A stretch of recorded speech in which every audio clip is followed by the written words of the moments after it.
Can writers adapt to selling their books virtually or be in person?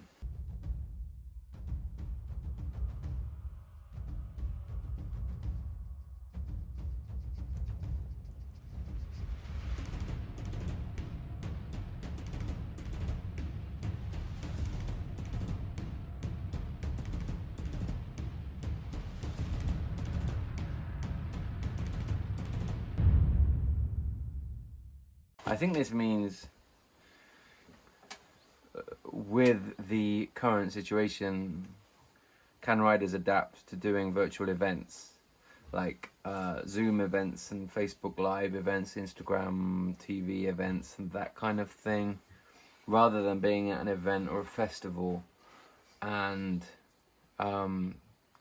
meeting readers that way and signing books for them and stuff. I think that's what it means. Yeah. My answer is like kind of, not really. We're doing our best. I do a lot of radio interviews, and I'm doing one this afternoon actually, and Facebook Live interviews and panels, and I did a panel with Camilla Läckberg a couple of weeks ago for Karen Slaughter's event, Slaughterfest. So you can do it, and I think it's good that we do it to keep in touch with readers. I always love that reader interaction, hearing what readers think about the latest book, or just having a chat and a beer or a coffee with a reader at a festival is always a bit of a treat, especially as I don't see any human beings here where I am. But it's not the same doing a virtual event at all.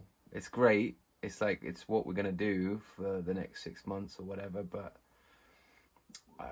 like most of my author friends, we cannot wait to get back to live events. There's just something about that interaction between you on a panel or being interviewed or interviewing someone and the audience that's kind of magic. And it's magic if it's a musician doing something, it's magic if it's a comedian doing something. It's just that human aspect.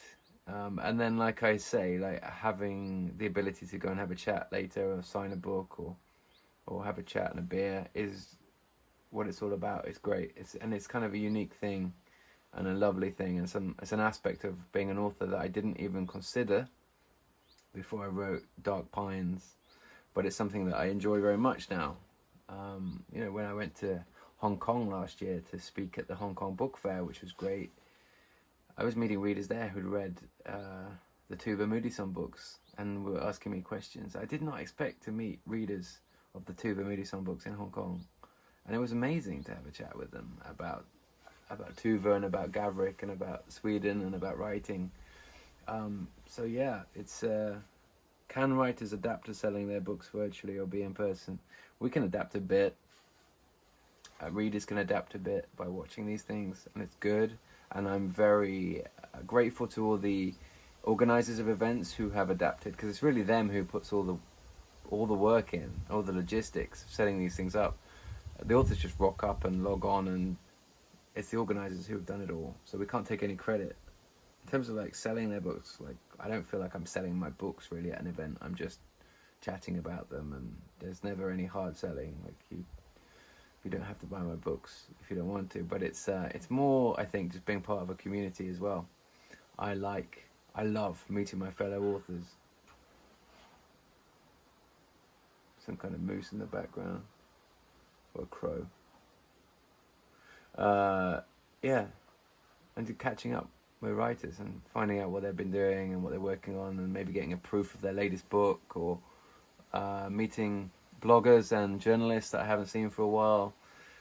I love that aspect of things, and I cannot wait to get back to it.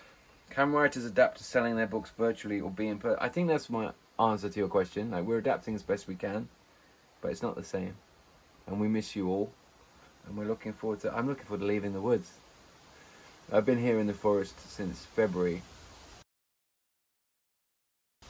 And yeah, I can't wait to get on a plane and go somewhere, to be honest. Hope that's answered your question.